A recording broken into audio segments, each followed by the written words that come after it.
स्वागतम राजनाथ स्वागतम स्वागतम स्वागतम केंद्र मंत्री राजनाथ जी स्वागतम स्वागतम स्वागतम राजनाथ जी स्वागतम।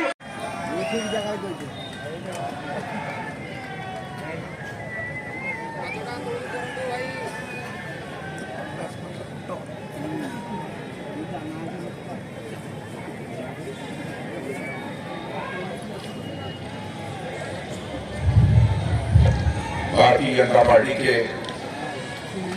उड़ीसा प्रदेश के अध्यक्ष श्री मनमोहन जी शामल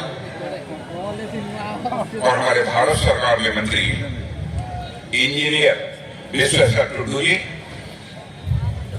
और भारत सरकार के पूर्व मंत्री और member of parliament Shri Pratap Chandra ji Sarangi, Shri Mohan Majhi ji, Shri Viranchi Narayan Tripathi ji, Shri Mrs Sukeshi Oram और कृष्णा चंद्र महापात्रा जी, नवीन राम जी, श्रीमती शिप्रा वाजपेयी, श्री मनु शेट्टी, श्री महेश्वर साहू, श्री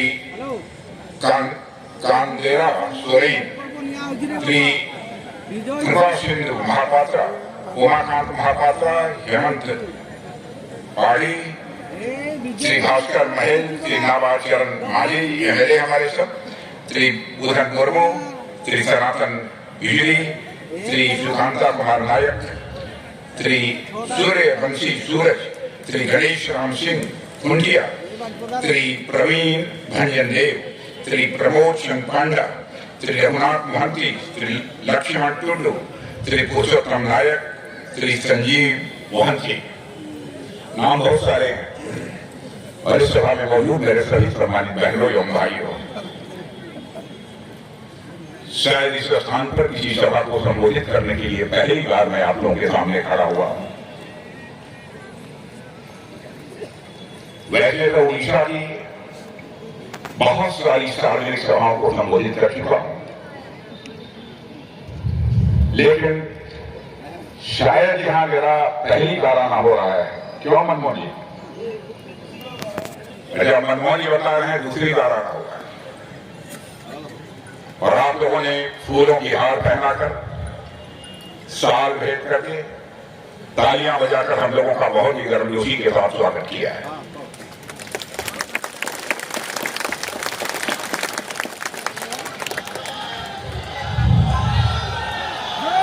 लेकिन आप जानते हैं भारत की परंपरा है और शिष्टाचार का तकाजा है, स्वागत, अभिनंदन और सलाम दुआ कभी एक तरफा नहीं होना चाहिए। इसलिए मैं भी अपनी तरफ से शीश झुकाकर आप सभी बहनों भाइयों का हार्दिक अभिनंदन करता हूं। आप सभी का मैं स्वागत करता हूं। इसके पहले इसी उड़ीसा में आज ही के दिन दो सभाओं को संबोधित करने के बाद ये तीसरी सभा को संबोधित करने के लिए आप सबके बीच में खड़ा हुआ। पिछली दोनों सभाओं में और इस सभा में भी जिस प्रकार का कार्यकर्ताओं में और जनता में उमंग और उत्साह मैं लेकर रहा हूं, बहनों भाइयों, मेरा विश्वास पक्का हो गया है अब उड़ीसा नई उड़ान लेने के लिए पूरी तरह से तैयार हो। यदि मैं नई उड़ान की बात कर रहा हूं, इसका मतलब यह है कि उड़ीसा की जनता अब डबल इंजन की सरकार उड़ीसा में बनाने के लिए पूरी तरह से तैयार है। मुझे जानकारी है कि यह क्षेत्र हमारे आदिवासी भाइयों का बहुत क्षेत्र है। जहां तक आदिवासी समाज का प्रश्न है और जो मैं उनके इतिहास को जानता हूं, मैं कह सकता हूं कि हमारे आदिवासी भाइयों का, आदिवासी समाज का बहुत ही गौरवशाली इतिहास है। लेकिन इस आदिवासी समाज के गौरवशाली इतिहास की जानकारी इस आजाद भारत में जिस हद तक लोगों तक पहुंचाई जानी चाहिए, किंचित कारणों से वह संभव नहीं हो पाया। लेकिन मैं कह सकता हूं, चाहे हमारे आदरणीय अटल बिहारी वाजपेयी जी रहे हों, चाहे आज के प्रधानमंत्री मोदी जी रहे हों, आदिवासी समाज के प्रति उनके मन में एक अगाध सम्मान और श्रद्धा का भाव है। क्या कोई कल्पना कर सकता था भारत का ऐसा भी कोई प्रधानमंत्री आएगा जो कि आदिवासी समाज के हमारे किसी बहन को भारत के का जो सर्वोच्चतम पद होता है राष्ट्रपति पर वो जाने की पहल करेगा और राष्ट्रपति बनाएगा। लेकिन वहीं पर दूसरी पार्टी कांग्रेस उसको देखा हमने कि आदिवासी समाज की हमारी एक बहन भारत की राष्ट्रपति बनने जा रही थी। प्रस्ताव किया गया था सरकार की तरफ से, हमारे प्रधानमंत्री की तरफ से। दलगत भावना से ऊपर उठकर इसका कांग्रेस के द्वारा भी स्वागत किया जाना चाहिए था। लेकिन ये कहते हैं छोटी राजनीति, छोटी सोच की राजनीति कांग्रेस के करने का साहस नहीं मिला। बिरसा मुंडा जी के गौरवशाली इतिहास को कौन नहीं जानता। बिरसा मुंडा के जन्म दिन को आदिवासी गौरव दिवस के रूप में मनाने का फैसला यदि सरकार ने किया है तो वो ही सरकार है। शौर्य और पराक्रम के मामले में हमारे आदिवासी भाई बेजोड़ है। मैं तो कहता हूं कि हमारे आदिवासी भाइयों को सेना में प्राथमिकता ली जानी चाहिए ताकि वह भारत की सीमाओं की सुरक्षा अपने सीने का बटन खोल कर सके। और यह सिलसिला हम लोगों ने प्रारंभ किया है। यहां तक भारत का प्रश्न है मेरे बहने भाइयों, आप अच्छी तरह जानते हैं भारत अब कोई साधारण भारत नहीं रहा। भारत के बारे में दुनिया में यह धारणा बनी हुई थी कि भारत यह गरीबों का देश है, भारत एक कमजोर देश है, भारत कभी विश्व की ताकत नहीं बन सकता। जब भारतवासी हम ही लोग मंत्री रहते हुए भी, बहुत पहले मैं मंत्री भारत सरकार में रहा हूं, उत्तर प्रदेश का मुख्यमंत्री भी रहा हूं, दुनिया के दूसरे देशों में हम जाते थे तो मुझे यह बात सालती थी, पीड़ा होती थी। जनसंख्या की दृष्टि से दुनिया का दूसरा देश जो भारत हुआ करता था आज तो पहला देश बन गया। उसको जो सम्मान दुनिया के देशों में मिलना चाहिए उसमें नहीं मिल पा रहा। अंतर्राष्ट्रीय मंचों पर भी यानी विश्व के मंचों पर भारत पहले कुछ बोलता था तो दुनिया हमारी बातों को अनसुनी कर देती थी। भारत बोल रहा है, कमजोर देश है, गरीबों का देश है। लेकिन मेरा भाइयों, आप सीना ठोक कर आज कह सकते हैं आज ये अंतर्राष्ट्रीय मंचों पर भारत को बोलता है तो सारी दुनिया कान खोलकर सुनती है भारत बोल क्या रहा है।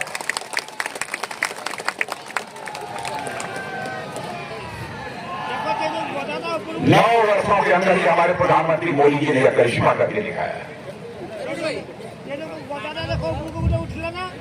भारत की दुनिया की बड़ी बड़ी संस्थाएं, बड़े बड़े संगठन और यहां तक कि दुनिया के कई देशों के राष्ट्राध्यक्ष अब ये कहने लगे हैं कि भाई हम लोगों का विश्वास तो पक्का हो गया कि दुनिया में तीसरी समाधि दुनिया के किसी देश की है, उस देश का नाम है भारत।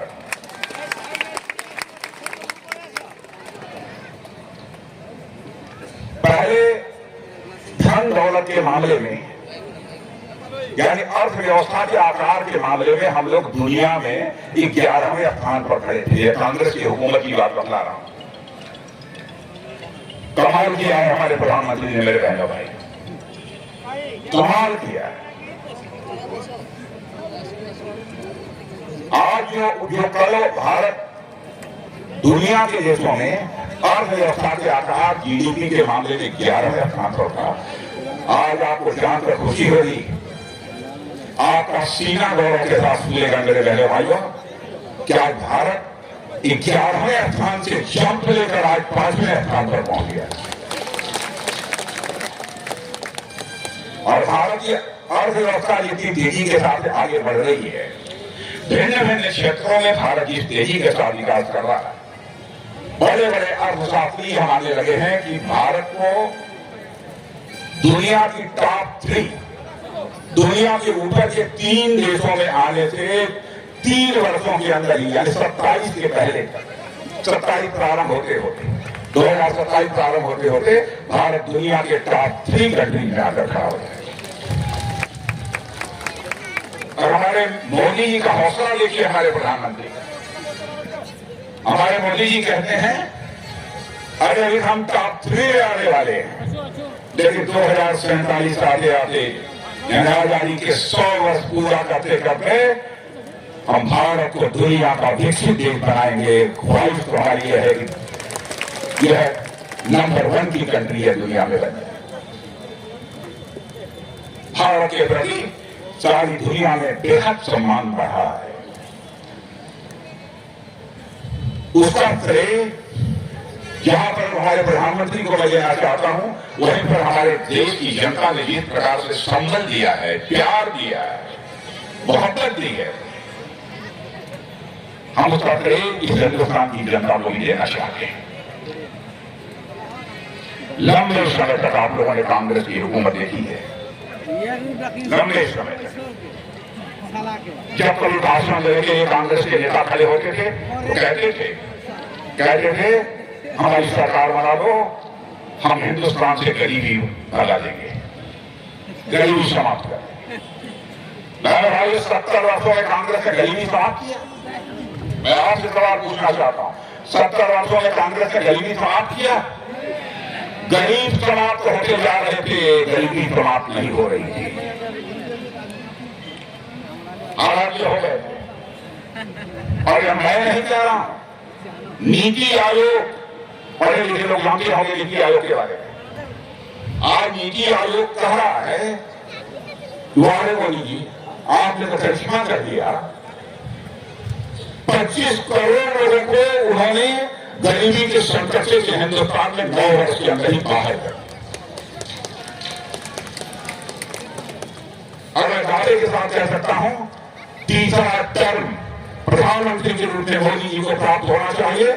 और इस बाबा जगन्नाथ की धरती पर मैं आपकी ख्वाहिश, आपकी इच्छा व्यक्त करके मैं जा रहा हूं बहनों भाइयों, चौथा टर्म भी हिंदुस्तान हमारे मोदी जी को प्रधानमंत्री के रूप में देखना चाहिए।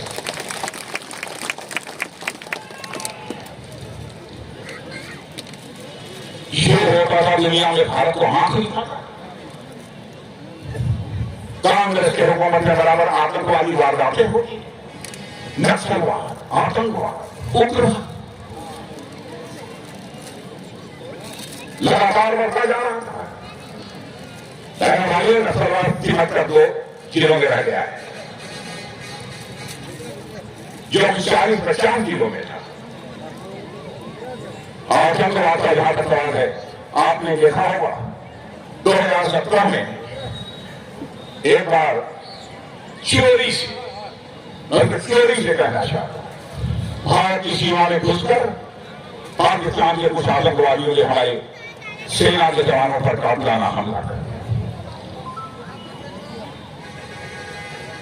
हमारे प्रधानमंत्री को जानकारी मिली, मैं उस समय भारत का गृह मंत्री था, मुझे बुलाया, राष्ट्रीय सुरक्षा सलाहकार थे, रक्षा मंत्री उस समय के हमारे स्वर्गीय खड़गेकर जी हुआ करते थे। मुझे आश्चर्य हुआ, तरह तरह के लोग सुझाव दे रहे थे, मैं भी सुझाव दे रहा था, यह करना चाहिए, यह करना चाहिए। प्रधानमंत्री ने छानवा की नीयत नहीं लगाई, बहनों भाइयों, उन्होंने फैसला कर लिया। और उसके बाद आपने देखा कि हमारे सेना के जवान जिस तरीके से एयर स्ट्राइक और एक मामले में सर्जिकल स्ट्राइक की है, उससे सारी दुनिया को यह संदेश चला गया कि भारत इनको छेड़ेगा तो भारत केवल सीमा के उस पार नहीं, जरूरत पड़ी तो सीमा के उस पार भी जाकर मार सकता है। यह है भारत।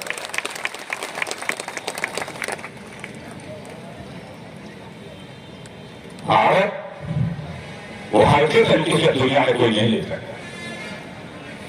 क्या क्या काम किया है, मैं देख रहा था मैं आंकड़े उठाकर मैं नोट नहीं कर रहा था, क्या करिश्माई काम किया है मोदी जी ने, जिसकी हम लोग कभी कल्पना नहीं कर सके। बहनों भाइयों, 70 साल में कांग्रेस पार्टी ने केवल 3.5 करोड़ परिवारों को पाइप से जल, नल से जल पहुंचाने में कामयाबी हासिल की। और मोदी जी ने 5 साल के अंदर ही 10 करोड़ से अधिक लोगों के घर में नल से जल पहुंचा दिया। 40 मिनट यानी इसका रेट हमारा एक्सप्रेस स्पीड से बढ़ रहा है, तेजी के साथ, एक्सप्रेस स्पीड से तेजी के साथ आगे बढ़ रहा है। अब यहां के साथ राज्यों के साथ भी किस तरीके से कांग्रेस की सरकार भेदभाव करती थी। राज्यों के साथ भेदभाव इस हद तक था, पहले केंद्र सरकार राज्यों को मिलने वाली जो धनराशि थी वह केवल 31% देते थे, जितनी टोटल धनराशि रहती थी। लेकिन हमारे प्रधानमंत्री ने कहा कि जब तक राज्यों का विकास नहीं होगा, प्रदेशों का विकास नहीं होगा, तब तक देश का विकास नहीं हो सकता। 76 बढ़ाकर 31% से उन्होंने 42% उसको कर दिया।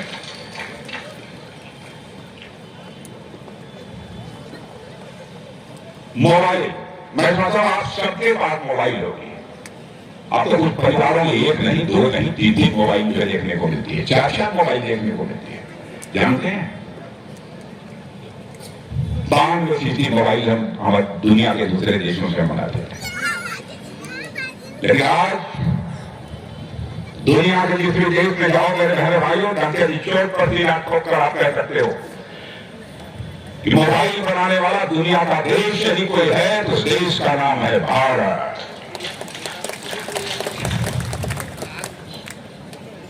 पहले यहां पर हवाई अड्डे 74 थे, आज हवाई अड्डों की संख्या बढ़कर 179 हो गई है। कैसे हुआ? अब जैसे मैं उदाहरण लेता हूं किसानों का, बड़ी संख्या में किसी एक पेशे में लगा हुआ भारत में यदि कोई है तो किसान है।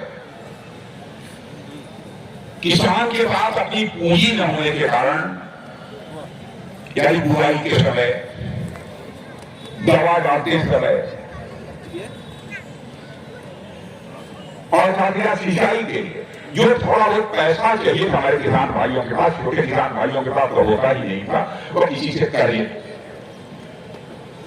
और कर्ज के बोझ के तले दबे दबे उनकी सारी जिंदगी उड़ते उड़ते गुजर जाती थी, वो दम तोड़ देते। मोदी जी ने करिश्माई काम किया। आगे ही प्रधानमंत्री किसान सम्मान निधि के अंतर्गत प्रति वर्ष किसानों के खाते में 6,000 रुपया भेजभाव मोदी प्रारंभ है। आप जानते हैं जब राजीव गांधी जी भारत के प्रधानमंत्री थे तो उन्होंने कहा कि हम क्या करें, मेरे समझ में नहीं आता।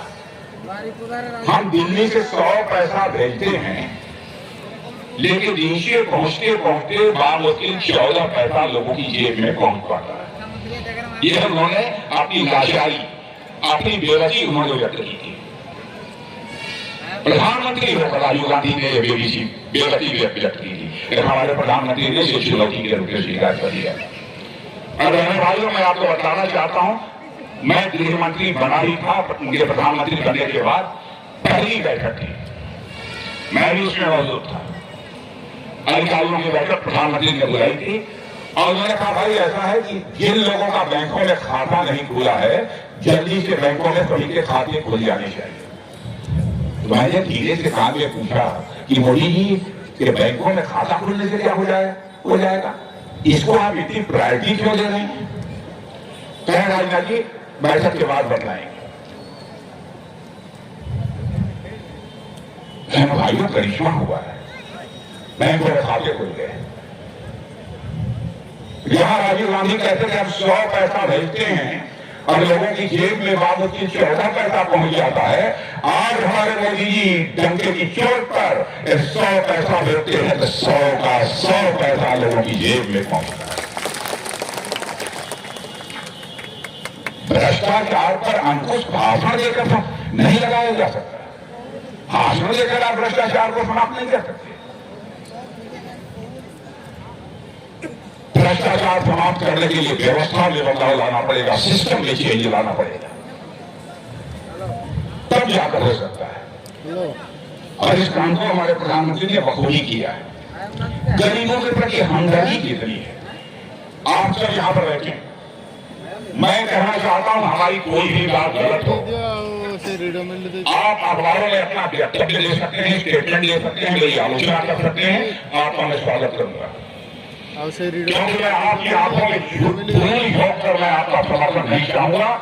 मैं आपका समर्थन चाहूंगा, आपकी आंखों में आप डाल कर मैं आपका समर्थन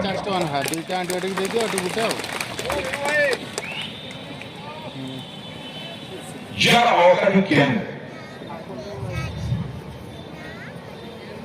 बहन भाइयों, दवाएं कितनी महंगी होती थी, मैंने देखा है कि गांव में देखा। मैं गांव का रहने वाला हूं, मैं किसान का बेटा हूं, मैं गांव के लोगों के दर्द को समझता हूं। तो हम लोग जरा गांव के ठीक ठाक लोग थे, आते थे बाबू डॉक्टर साहब ने दवा लिख दिया, 500 रुपया की दवा है। बहन भाइयों, दिल भर जाता था।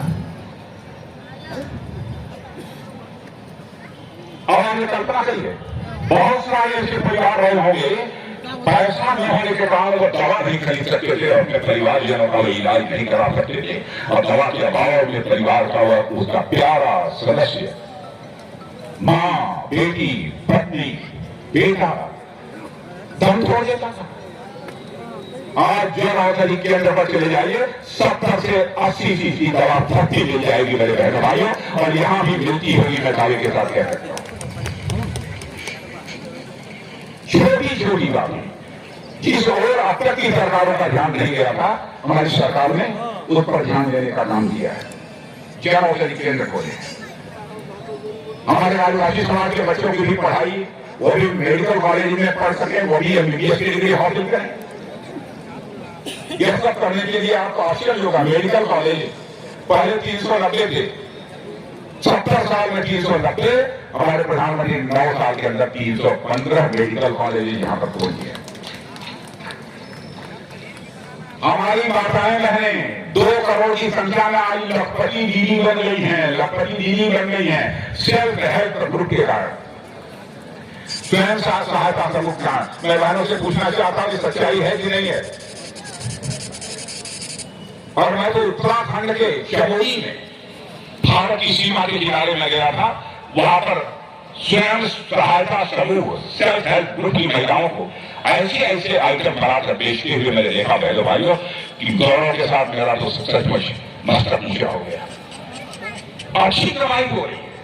वहां के मुख्यमंत्री पुष्कर धामी जी ने मुझे बताया कि सर आपको मालूम नहीं है, ये बहुत गरीब परिवार की महिलाएं हैं। आज देखिए इनका तेवर, इनकी बातचीत करने की शैली सब बदली बदली आपको नजर आएगी। ये सेल्फ हेल्प ग्रुप का करिश्मा था। और हमारे प्रधानमंत्री का संकल्प है कि अगले 5 वर्ष का समय लीजिए, 2 करोड़ की संख्या में और हमारी बहनें लखपति दीदी बन जाएंगी। हमारे यहाँ के ऋषि और मनीषियों ने कहा है, यत्र नारायण पूजते तत्र देवा हरमन्ते, तत्र रमन्ते देवा। हमारे यहाँ कहा, जहां नारियों की पूजा होती है वही देवता रमण करते, किसी का ध्यान नहीं किया। भारत की संसद में, उड़ीसा और विभिन्न राज्यों की विधानसभाओं में महिलाओं को प्रतिनिधित्व दिया जाना चाहिए। इसलिए नारी शक्ति बंधन अधिनियम लाने का काम ये किसी ने किया।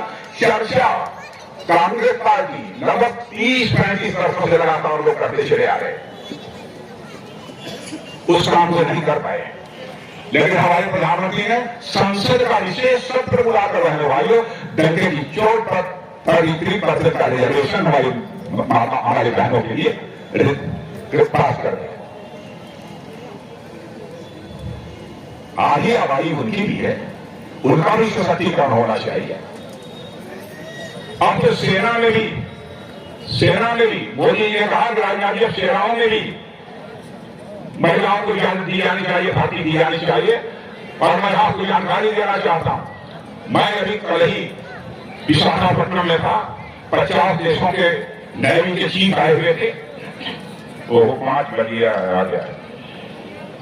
वहां पर मैं गया था, वहां की व्यवस्था में मैंने देखा कि हमारी कुछ लड़कियां नेवल ड्रेस में इतनी स्मार्ट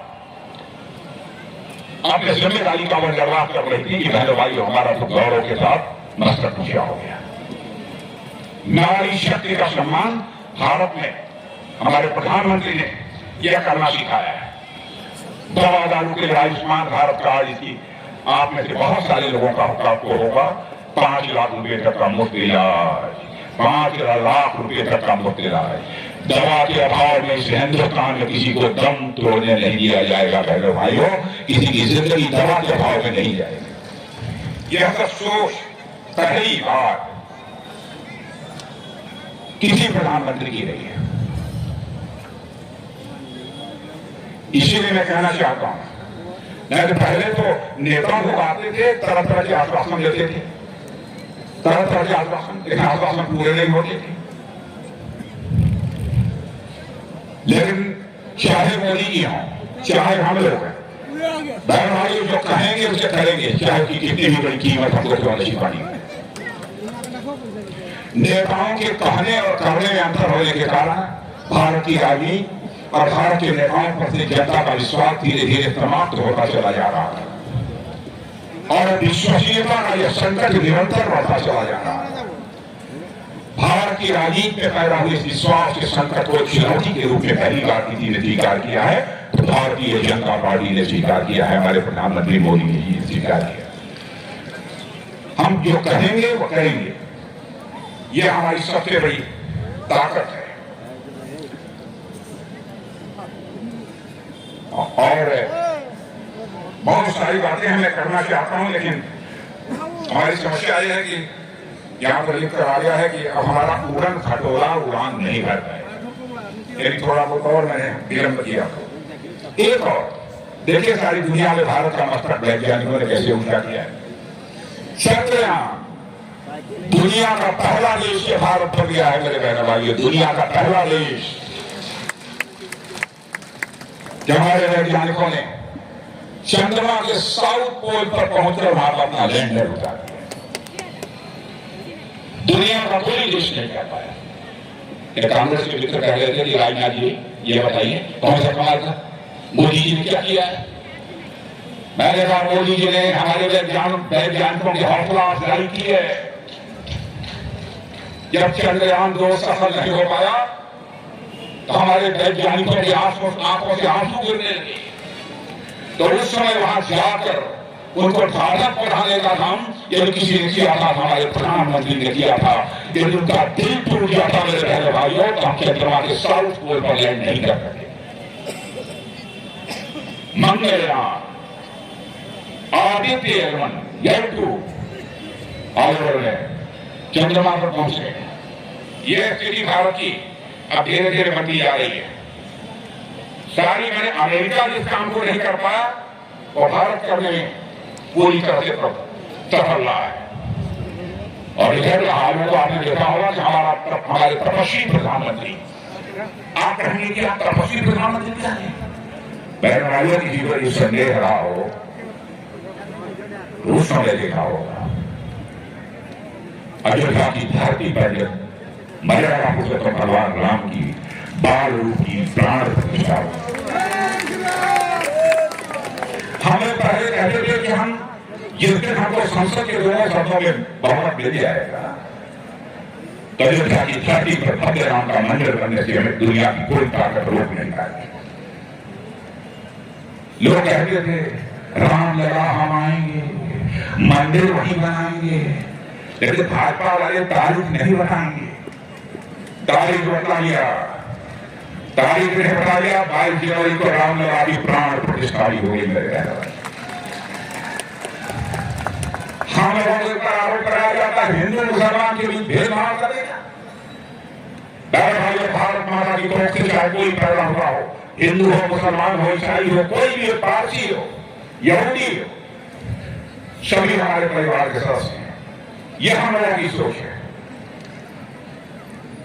लेकिन हम किसी भी को यह इजाजत नहीं दे सकते कि माताओं बहनों के साथ कोई जुल्म किया जाए, उनके ऊपर अत्याचार किया जाए।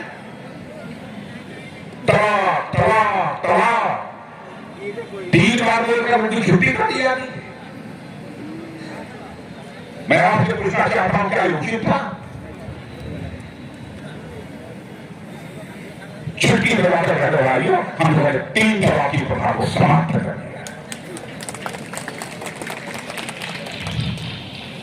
हम राजनीति केवल सरकार बनाने के लिए करते हैं, हम राजनीति करते हैं तो देश बनाने के लिए राजनीति करते हैं, देश बनाने के लिए राजनीति करते हैं। चलना इसलिए भाइयों, फिर कभी मिलेंगे, आपके साथ बातचीत करेंगे।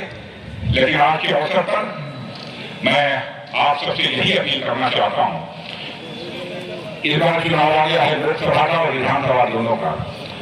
बहन भाइयों, डबल इंजन की सरकार उड़ीसा में बना लीजिए, डबल इंजन की सरकार बना लीजिए। और इन्हीं शब्दों के साथ जो हमारे कार्यकर्ता बहन भाई हैं, मैं उनको यही कहना चाहता हूं, डबल इंजन की आपने सरकार बना दी। मनमोहन सामा जी हमारे यहाँ पर प्रदेश के अध्यक्ष बैठे हैं। सामा जी, अमर जी, मैं आपसे कहूंगा, डबल इंजन की यदि सरकार बन जाती है, एक बार मुझे फिर से इसी मैदान में आप आमंत्रित कर लीजिएगा। और मेहरबानी यदि मैं दोबारा आपके बीच आऊंगा तो फूलों की हार पहनकर अपना स्वागत कराने के लिए नहीं आऊंगा। दोबारा यदि मैं आऊंगा तो अपना शीश झुकाकर आपका अभिनंदन करने के लिए आऊंगा, आपका स्वागत करने के लिए आऊंगा। आप सबको बहुत बहुत धन्यवाद।